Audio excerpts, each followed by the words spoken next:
All right, so logistics wise, no class on Thursday, no class the following Thursday. Take a nice little break. I'll see you guys on the Tuesday after Mardi Gras. There will be an assignment related to special education reading assessment. I haven't quite finalized it yet, so be looking for an email that's going to come out in the next day or so with clarifying directions for that assignment. So don't freak out about that yet. Freak out about it afterwards. Okay. Today we are going to start talking more specifically about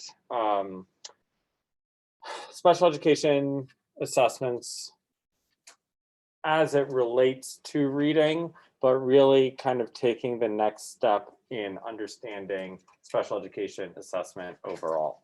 As I was putting this PowerPoint together, it was very challenging for me to decide what the focus really should be here, because as we will see, unlike with general education assessment, where we have some very clear reading assessments, and we'll have some very clear math assessments, so on and so forth, that's not really how special education and special education assessment works. So that's what we're going to see. So the way that I geared this a little bit more is taking the next step in understanding what it means to assess special education students with the backdrop of reading. All right, so we'll be talking about how we assess some reading skills, but the focus is not going to be on reading specifically. It's going to be a deeper look into special education assessment overall. Okay, okay, all right. So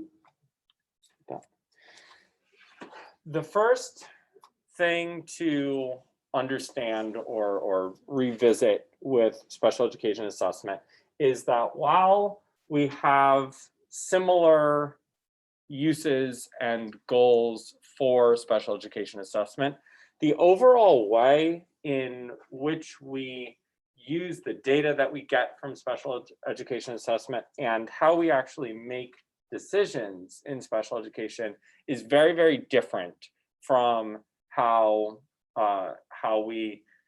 the process that we use in regular ed. So in regular education, we're going to have some formative assessment, but the formative assessment is really just going to kind of really tell us where our students are kind of through marking time.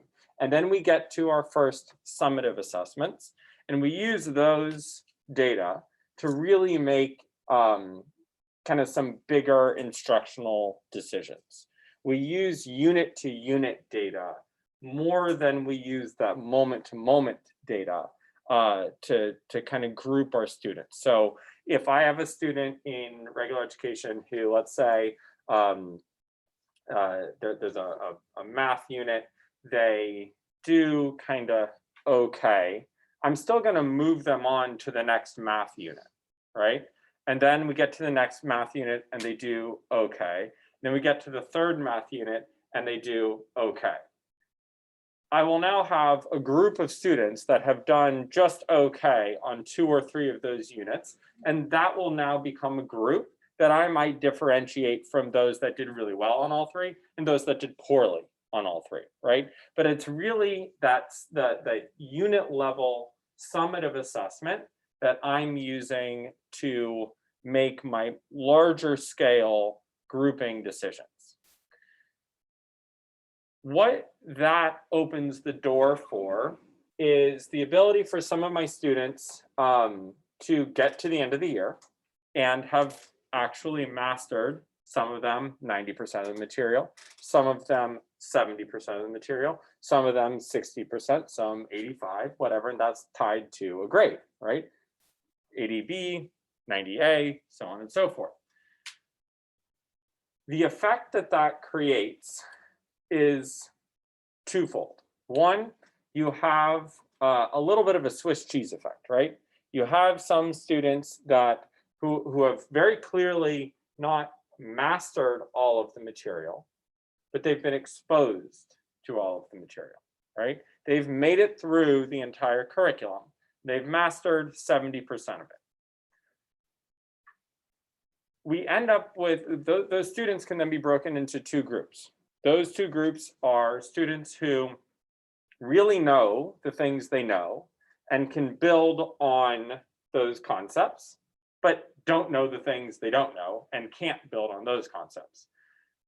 The second group is the group that kind of knows all of it, but doesn't really know any of it. Those are the students who, you see these a lot at the secondary level, I imagine, where it's like, oh yeah, I kind of know that, remind me a little bit more, but they say that all the time about everything, right? So they've heard of everything, but they can't really do anything with any of it, right? So because they don't have any of it to a mastery level. So that is really our grade level progress in regular education. In special education, we don't have that idea. That idea of getting to a 70% C doesn't really exist in special education. All right, I'll come back to what the grade level progress looks like.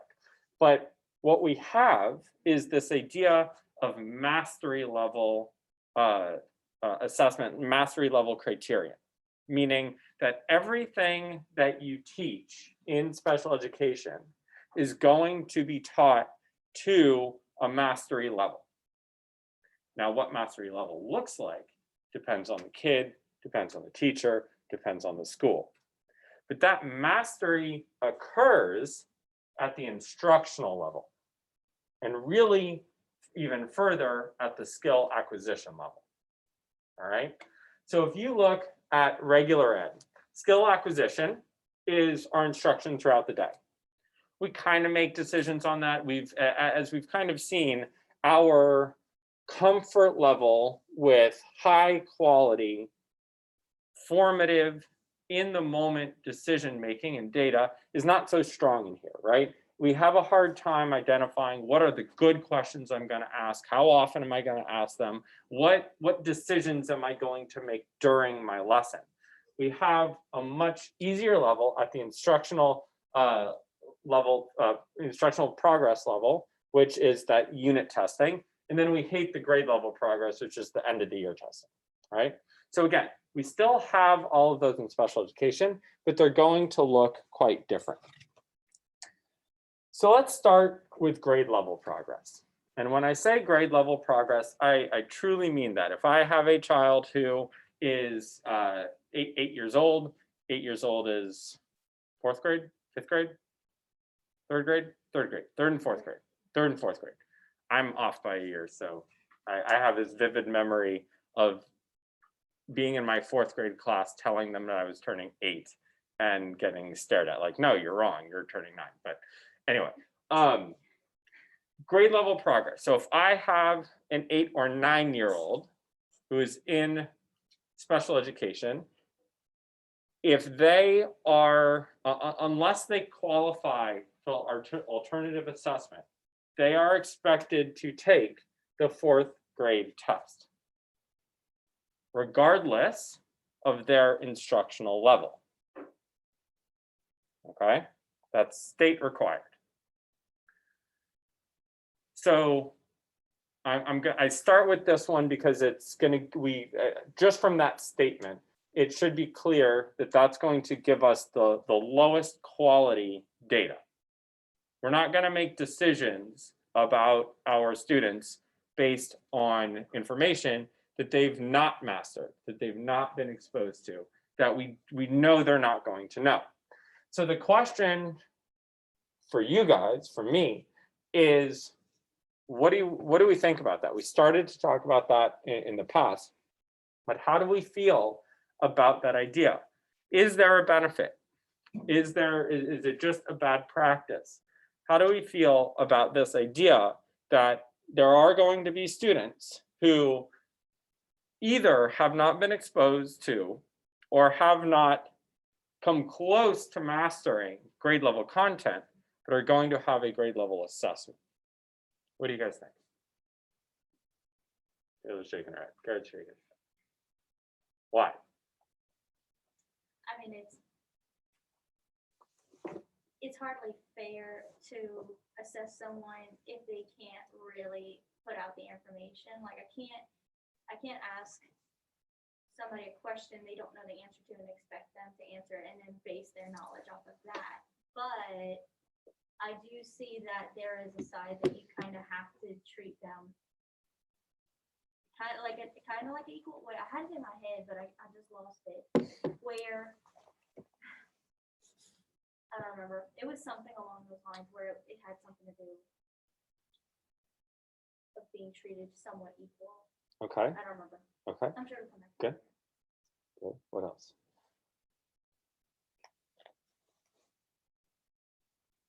I think we can all agree that it's not fair to test something, a child on something they've never been exposed to, right? Everyone agrees on that. Okay.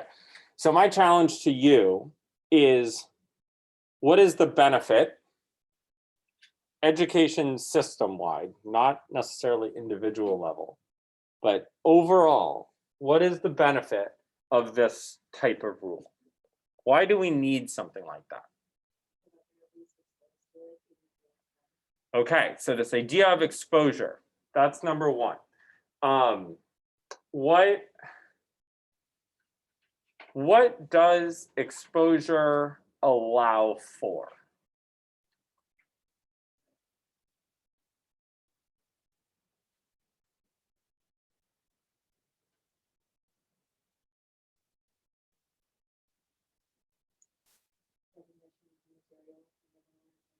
Okay, even more than that.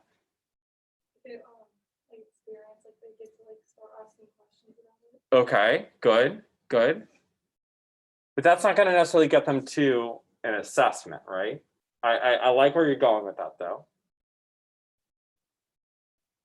Exposure allows for the possibility that they will learn it. If you don't expose them, they won't learn it because they've never seen it. But if you at least expose them, there's a possibility that they will have those underlying skills to learn something. Now, it may not be, it's not going to necessarily be to pass a LEAP test, but maybe there's something. You're giving them the chance, right? So that's one reason. Good, good. What else?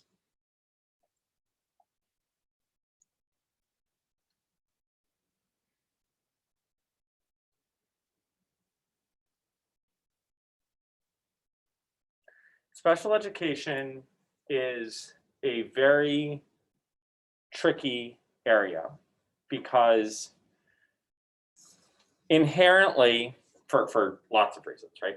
But inherently, we have a population that does not learn at a rate commensurate with their peers on average, right? We all feel comfortable with that statement? Okay. We still have an end date by with which we need to teach them a certain amount of things. If we use special education, if we use the presence of the disability as an excuse to not teach all the things, we have nothing to hold us accountable for that amount of information. It more than anything, it's an accountability issue, right? The goal is grade level. The goal is to have all of our special education students learning on grade level. We present these assessments as not just a reminder, but of this standard, right? The problem that I have with grade level assessments is grade level assessments have a floor for information. You understand what I mean by that? It means if I am teaching, if I'm assessing fourth grade material, I am only assessing fourth grade material. I'm not providing opportunity for assessment on third grade, on second grade, on first grade. So anything less than fourth grade level and mastery of fourth grade level is a failure. You see that? That makes some sense. So it doesn't, you use the QRI as an example, all right? You guys took a look at that, for some of you took a look at that. Either QRI or DIBELS, whatever it's gonna be. You read a passage, you read something, and then based on how well you read it, you move up or down, right? Until you get to that instructional level. So that allows you, that drops the floor, how low you can go. I can have a fourth grader who's reading on a kindergarten level, and the QRI can assess that kindergarten level. DIBELS can assess that kindergarten level, right? Now, if on the QRI, it said, for your fourth graders, only use these two passages, that raises the floor. If you don't pass either of those passages, you don't pass. Same thing with a grade level assessment. If I'm assessing fourth grade reading skills, then I'm only assessing the state standards for fourth grade. So if a child is on the third grade standards for special education, that's pretty good, but it's not fourth grade. All right. So the grade level progress from an accountability and an exposure perspective is there's some benefit to it. From a decision-making perspective, it's much, much, much more challenging. All right. That is when it comes to, I don't want to be able to say this equivocally, or unequivocally, but how do you think that reading assessment, particularly in the upper elementary and secondary, fits with this?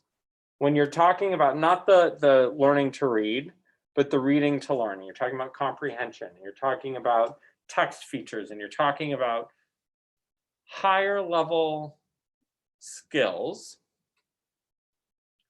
how does that mesh with what we just kind of spoke about? Let's say I have a sixth grader who's reading on a third or fourth grade level.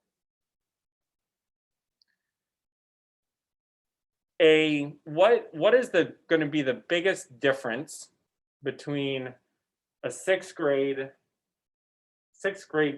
level reading assessment and a fourth grade level reading assessment? What's going to be the biggest difference between those two assessments? Vocabulary, right? The difficulty of the text.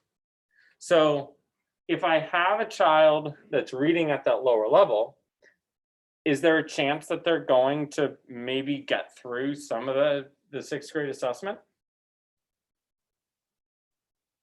They've hypothetically learned to read. The structure of the words is still the same. The basic comprehension is still the same. How in depth I go with that comprehension might be a limiting factor. But if I can get through the text with any amount of comprehension, I should be able to score something. Contrast that with a math assessment. Third grade, I'm learning multiplication, division. Sixth grade, I'm learning fractions and decimals and all sorts of wonky stuff. Am I going, if I'm in sixth grade learning third grade math skills, am I going to be able to pass that math assessment? Probably not. So once you get past a certain point, this might be a little bit more meaningful as it applies to reading assessment, particularly for my inclusion students, for my students that are having some level of general education success. All right, cool. let's talk a little bit about instructional level progress. So instructional level assessment allows for data to be taken on specific skills that have been taught. And at the, just like in regular education, the unit test level, in special education, this is a very significant opportunity for taking data and for assessing your students. There are a certain number of curricula, or certain styles of curriculum that are built not specifically for, but have had massive gains for children with special needs, called direct instruction curricula. Big D, big I, direct instruction. So, sorry, little d, little I, meaning overall. There is a big D, big I. Anyway, direct instruction are curricula, are a set of curricula that use highly scripted lessons to teach very specific skills, lots of practice, lots and lots and lots of repetition, some group work. They're full-on curricula. The reading curriculum, the primary reading curriculum, is called Reading Mastery. I'll post some information on that. So there's Reading Mastery. There's one called Corrective Reading. There's another called Teach Your Child to Read Well, and 100 Easy Lessons. There are a few of them out there. And they're all kind of structured in the same way, which is 10 lessons covering varying skills, and then an assessment, just like a regular ed curriculum, right? The difference between a direct instruction curriculum and a regular ed curriculum is that if you score less than 90% on the direct instruction curriculum, it tells you go back and redo these lessons. So imagine a Eureka Math where the child who got a 70% had to go back and redo the unit. All right. Remember what I said at the beginning, special education is built on that idea of mastery. Regular ed is built on that percentage, that grade level percentage. So the summative instructional level assessment data that you get on special education curricula requires that mastery level. That's going to slow down instruction significantly, right? Or progress significantly. Sorry, it's going to slow down exposure significantly, right?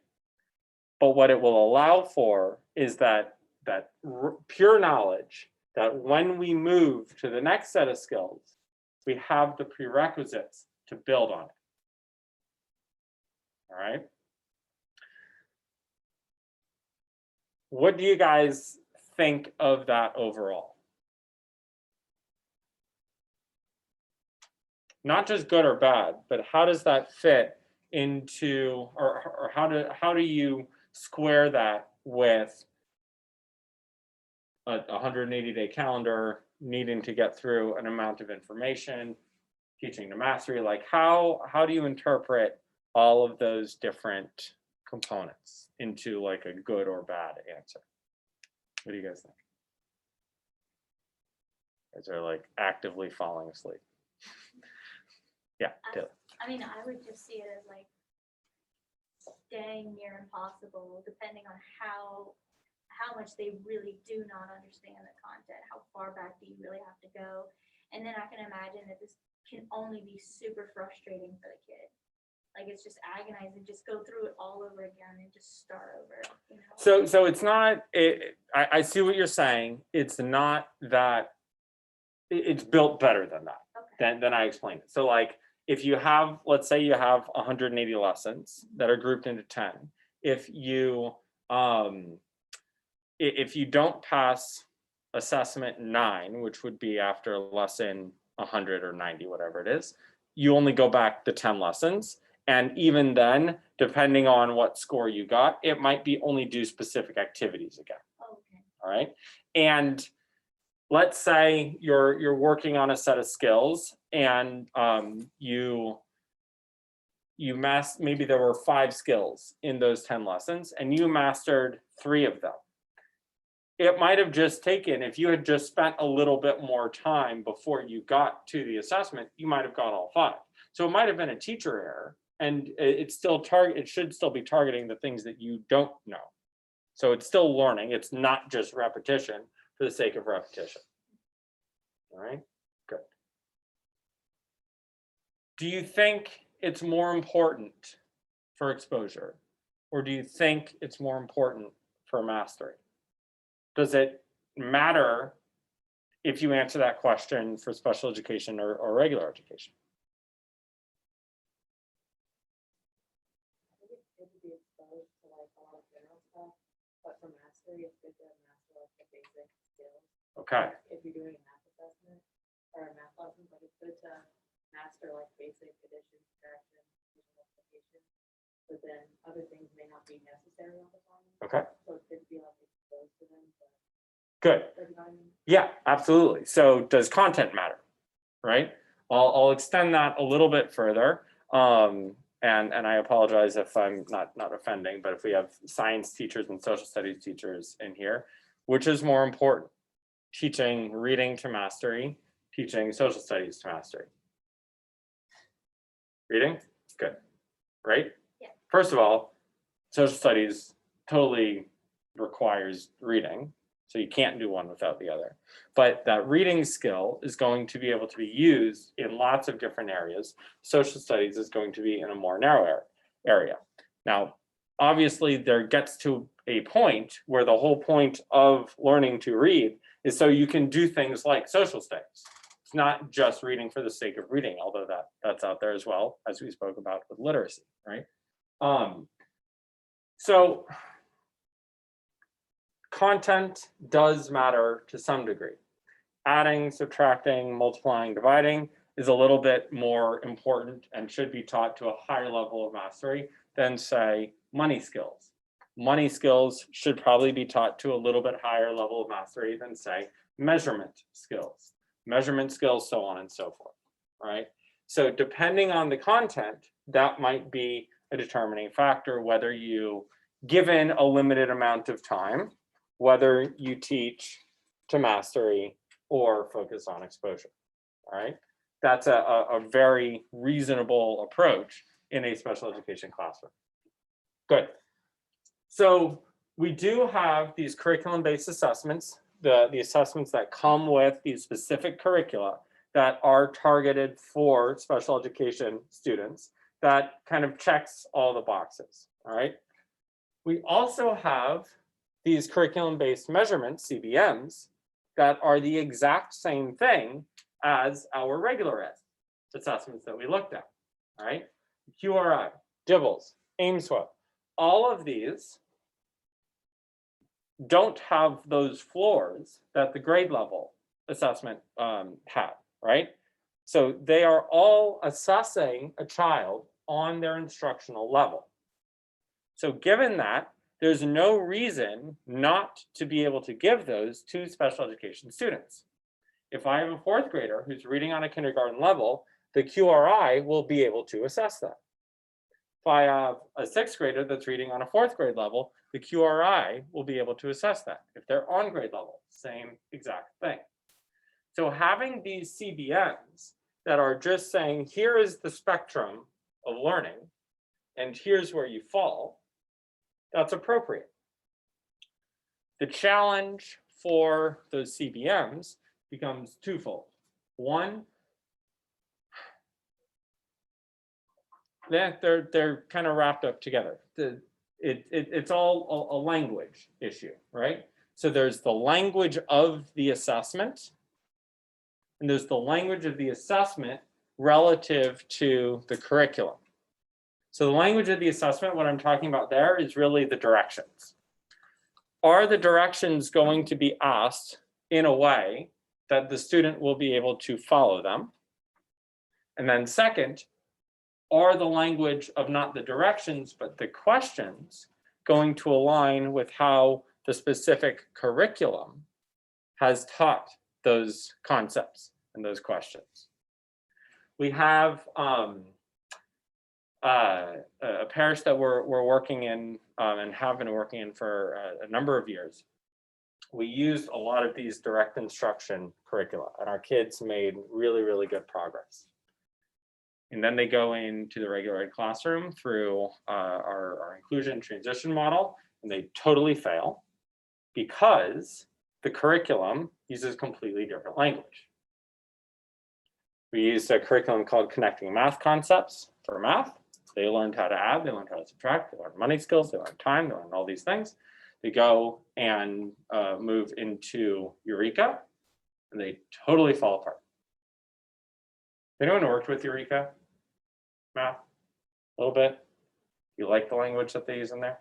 No, right? It sucks. It's terrible. Sorry, I might not be. It might not be politically correct for me to say. No, it's a really challenging curriculum, and it takes years of exposure to that language to be able to work with that language. The benefit of the language in Eureka is it's highly aligned with many of the state tests.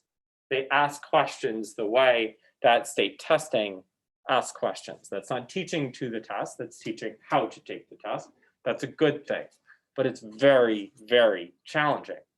Connecting Math Concepts didn't do that. They learned the content, but they didn't, for a child that is already going to have a language deficit, taking that language and just kind of understanding how it means is not going to happen, or how it translates is not going to happen. So you have to specifically teach, this means that, this means that, this means that, which isn't going to work. So what do? We started to use the Eureka language as we're teaching Connecting Math Concepts. Challenging thing to do, but it gets us there. Same idea for our assessment. It's important to teach the language of the assessment. You do not want the directions or the language that's being used to interfere with the child being able to display the skill. You care about skill, assessing skills, not about listening comprehension. Reading comprehension to a degree is still there, all right? So finally, we have our IEP as our instructional level progress assessment.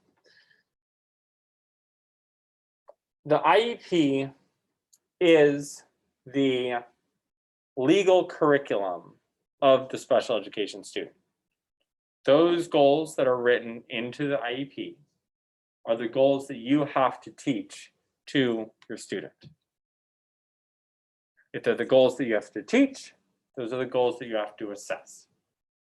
Progress and meeting your goals on the IEP matters a lot more than your grade level progress. From an actual teaching and school level accountability perspective, this is where you want to see your progress. You know that your fourth grader on the kindergarten level isn't going to show progress, but are they making progress on their IEP? All right. The challenge with the IEP from an accountability perspective is that idea that we spoke about last week of fidelity and validity. IEP goals are not state standards. They're whatever you as the teacher has identified as the skill related to the state standard. That might be my fourth grade goal of identify as main idea scaled down to, I don't even know, at a kindergarten level, like that's pre-main idea, right? Reads a fourth grade level text could be identifies letters. So does that have validity in any sense to the 4th grade skill. No, if they can read letters, that doesn't mean that they're going to be able to do the skill up there.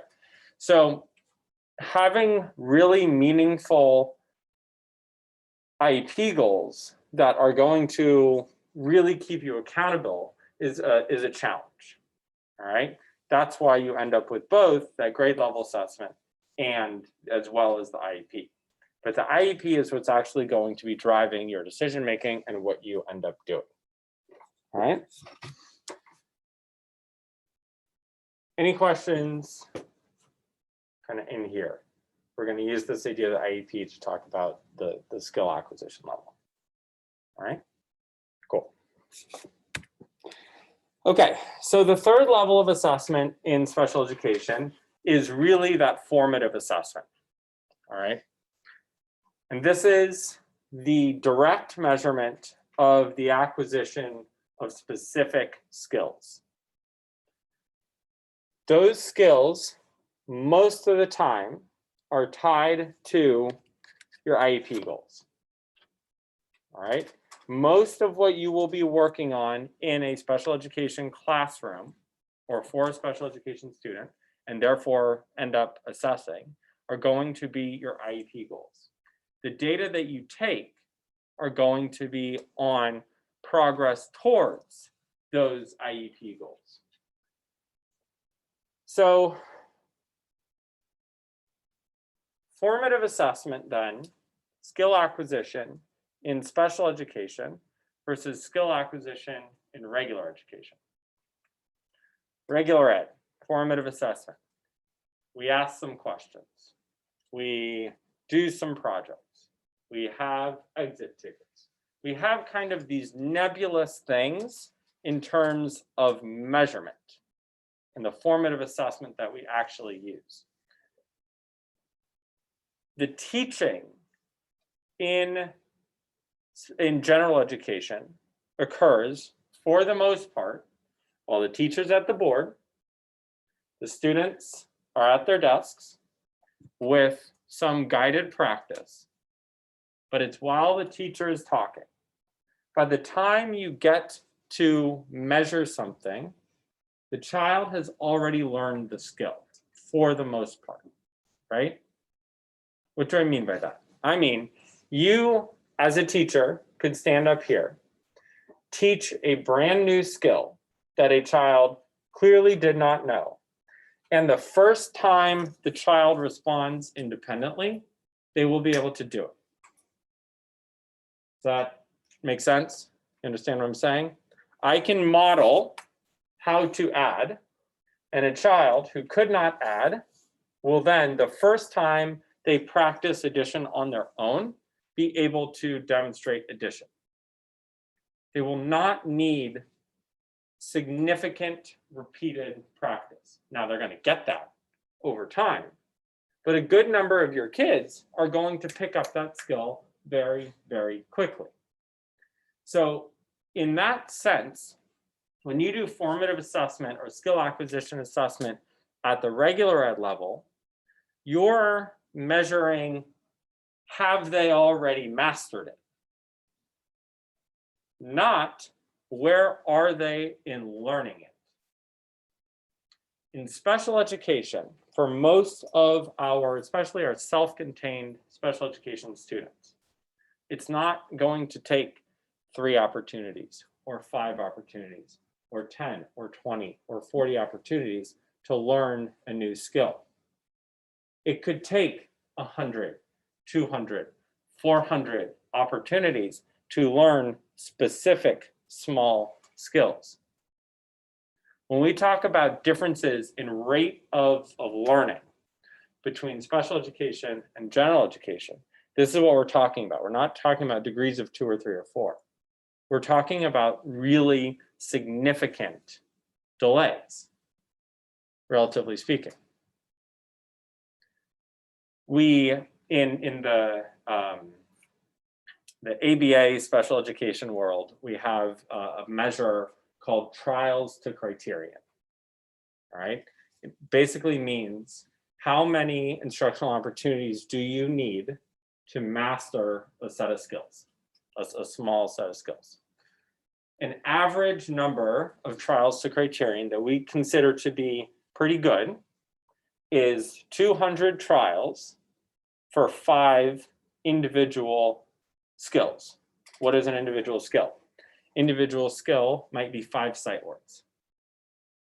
That means that it's going to take me 200 tries to teach you 5 sight words.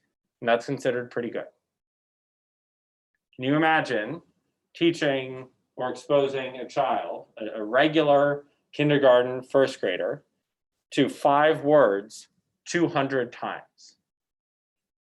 I want you to imagine that for a second. You show them the word 4 times, and they get it. In some cases, less. Hopefully, they're phonetic readers. You just hold up the word. They decode it for the first time. You say, yes, good job, you got it. And now they can read it. All right. So when we talk about formative assessment in special education, we're not talking about this like kind of nebulous, did you get it, exit ticket at the end.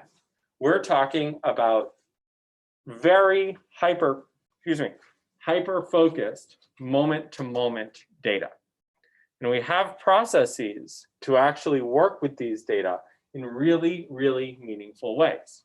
So one thing, so what do we end up with? We end up with these 3 tools that we use to really make sure that we are providing high quality, meaningful instruction without wasting time. So number 1, we use what are called operational definitions of the skills that we are working with, all right? That means that we are providing very specific questions, looking for very specific responses, and providing very specific corrections or praise for those types of responses, because we want to be sure that whatever we ask is repeatable, so that however they respond is repeatable, and that they are and the way that we respond to them is in repeatable ways, so we can really be sure that that one behavior gets strengthened.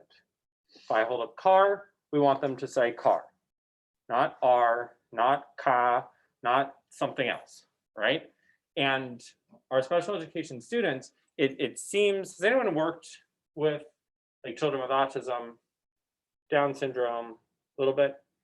You've seen this in that case, where you can have a number of correct responses in a row, and then it falls off, it disappears, or changes, or it just alters in some way.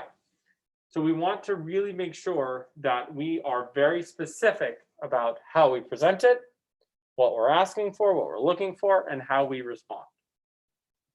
We also use this idea of predetermined mastery criteria. That's a mouthful, a way of saying that before we start, we need to decide how many times you need to show us this behavior for us to say, yes, you got it. All right. Standard in special education, for better or worse, is 90 to 100% accuracy across 20 opportunities 2 times. All right. So what does that mean? That means if I am learning 5 sight words, I am going to group that all into one session. And I'm going to hold up the sight word, you say it, hold up the sight word, you say it, hold up the sight word, you say it, so on and so forth. Across those 5 sight words, I'm going to present them 4 times each. That's my block of 20. And mastery will be from one block of 20 to the next block of 20. You got 90% and 90%. 90% and 100%. 90% 2 consecutive times across 20 opportunities. Okay, does that make sense? All right, see if I can get this on the video as well.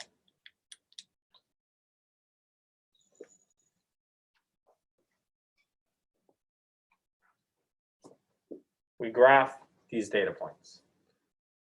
We make decisions off of these graphs.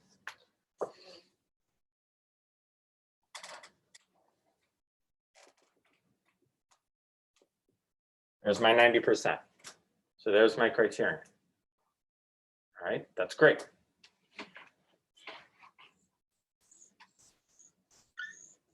What did it take to get there? That's the real question in special education. This is our formative assessment. All right. Started with 0, went to 6, down to 5, up to 13, down to 11, up to 15, down to 13, up to 19, up to 20. Learn units to, or trials to criterion. This was 20. This was, sorry, 0 out of 20. What did I say? 6 out of 20, 4 out of 20, 13 out of 20, 11 out of 20, 15 out of 20, 13 out of 20, 18 out of 20, 20 out of 20. Again, very reasonable special education acquisition graph right here. 20, 40, 60, 80, 100, 20, 40, 60, 80. 180 trials to learn those 5 sight words. All right.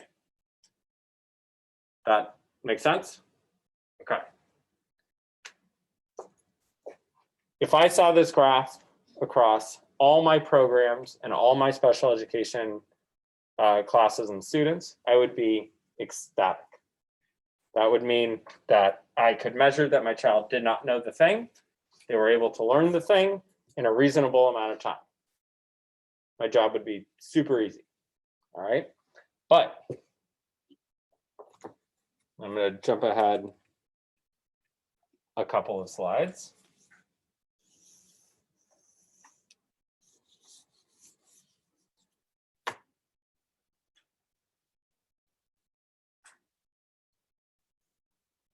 I see graphs like that. I see graphs like that. I see graphs like that.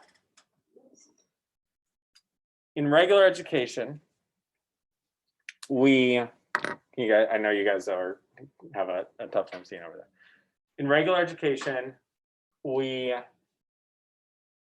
teach the lesson. We break into groups. Some of you practice, some of you got a little extra, some of you got a little remedial, come back, do a couple additional practice opportunities together, take an exit ticket, you end up at your unit test. What you learned, you learned. All right. There's very little differentiation in intervention in regular education. The curriculum tells you if you have a struggling student, kind of shore this up over here, shore this up over here, right? And that's really about it. In special education, there are literally hundreds of different interventions that can be used, they're evidence-based interventions that can be used to address different learning deficits, different types of learning deficits. What we have here is a procedure, an algorithm for when to select a new method of teaching, we call it a tactic, based on our data, our instructional data, which is really our formative assessment. This is our moment-to-moment assessment in special education. So what can we do? If I have 3 ascending data paths, 3 data paths, 4 data points, I'm not going to change anything. I'm just going to continue. All right, that looks good. If I have 5 ascending data paths across my 20 opportunities or 10 opportunities, whatever it is, but they're variable, but they are ascending, I'm also going to continue. So what does that mean? Overall, what do those two pieces mean? It means that even if there's some variability, as long as my formative assessment is still showing that learning is occurring, I'm not going to change anything. There's some amount of variability that naturally occurs in learning. In regular education, you give a child 100 addition problems who's just learning addition, maybe you get 85% of them right. That doesn't mean they can't add. That doesn't mean they get a B on addition. It means they missed a few, right? There's natural variability. You make a couple mistakes. Same thing in special education.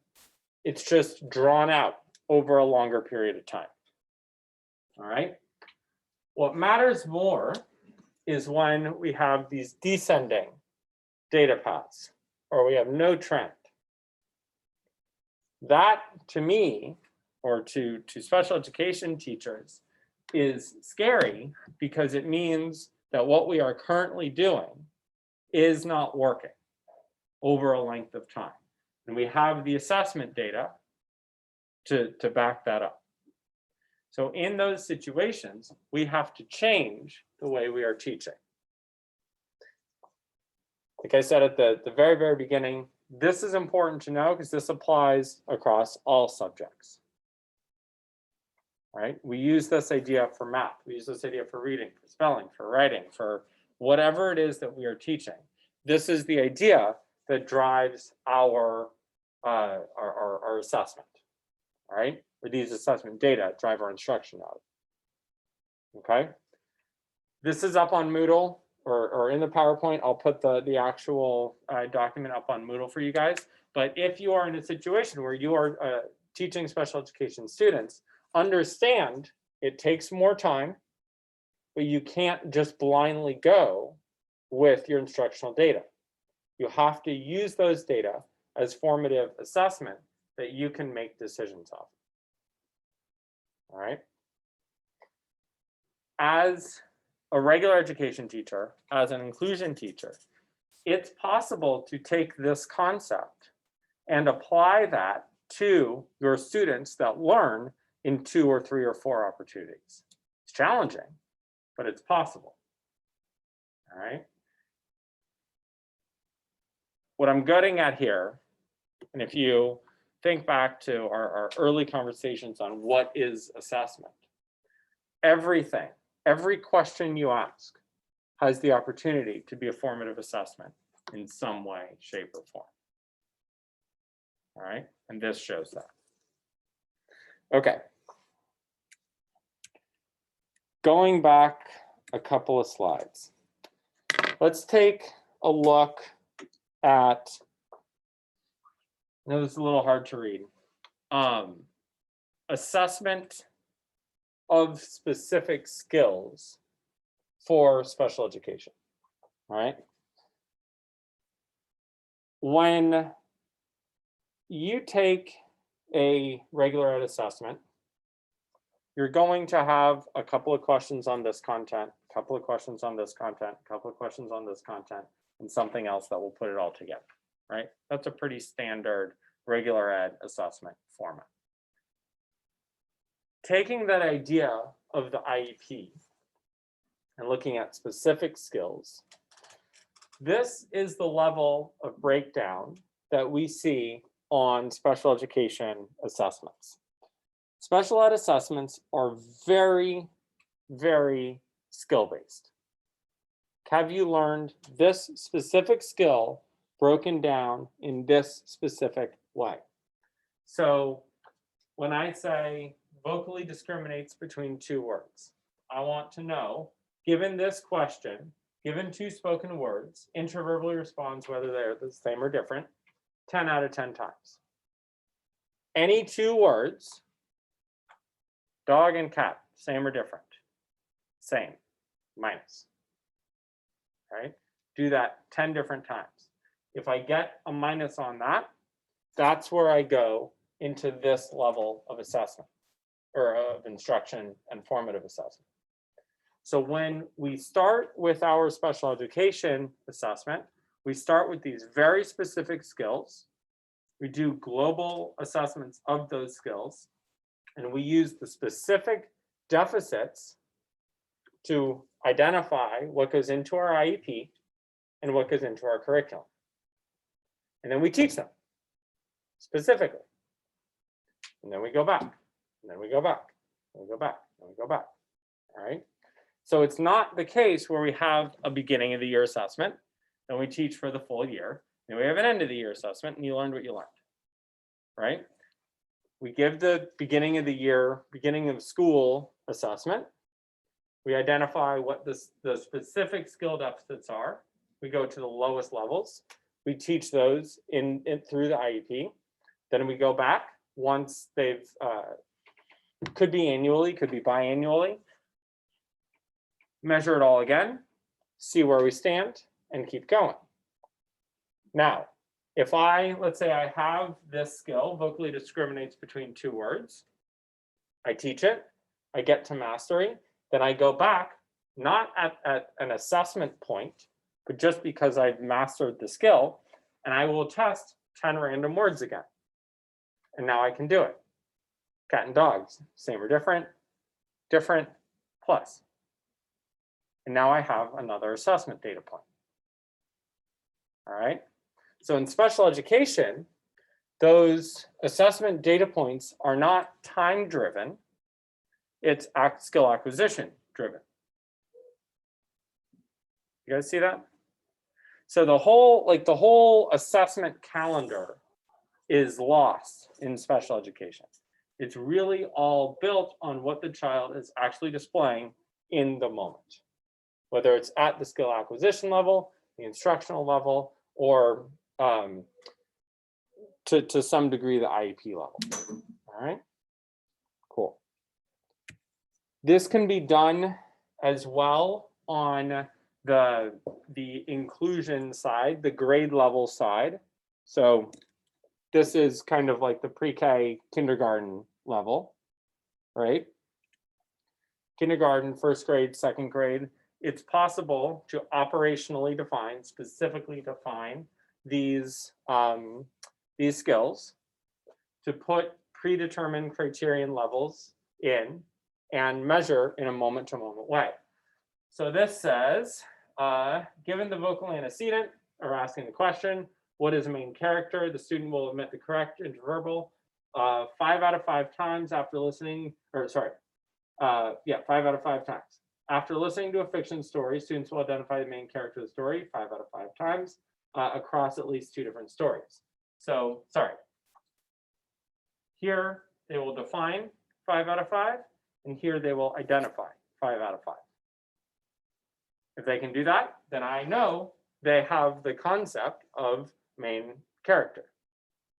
I can do that for all my different skills. So this is a much more specific assessment and allows for richer data than reading a story for a typical kindergartner, asking them who the main character was, and just getting a yes or no. All right. So I have this rich assessment data that will lead to detailed instructional opportunities, which will feed right back into my assessment data. Okay. This is the process that we see through all of special education assessment. How different schools, different teachers take data, write their goals, how they use these data is going to determine the level of success that your student has. There are regular education students there are many regular education students who are kind of impervious to the quality of the teacher, I will say, or the quality of, not the teacher, the quality of the instruction. Our tier 1 students in particular will learn kind of no matter what you do. As long as you present the content with accuracy, they will learn it. as we go through tier 2 and tier 3 and into special education, that's not necessarily going to be the case. And because of that, we have to make sure that in both our assessments and our instruction, we're asking questions and expecting responses and using those data to ensure that we're teaching things and in ways that are going to ensure learning for those students. It's a challenging thing to do. It takes for any special education teacher, it takes years and years of practice. It's not something that I get to stand up here and say, okay, now you guys know how to do it. It takes a lot of work. But understanding the similarities and differences between those two forms of assessment and how instruction and assessment, especially in special ed, go together, I think is really, really important. All right. That was a lot. Any questions? Okay, cool. For activity 2, for the special education reading assessment activity, I am going to be posting some materials and some information related to general special education assessments and the reading components on them. I'm going to have there's going to be some questions taking a look at how those assessments are to be implemented, and then tying those reading components to the reading assessment components to some of the bigger picture regular ed components that we talked about last week. All right, so the specifics are still going to come. That wasn't clear, I understand that, but more information will come by Thursday, and that will be due after Mardi Gras break. Okay, cool. Any other questions?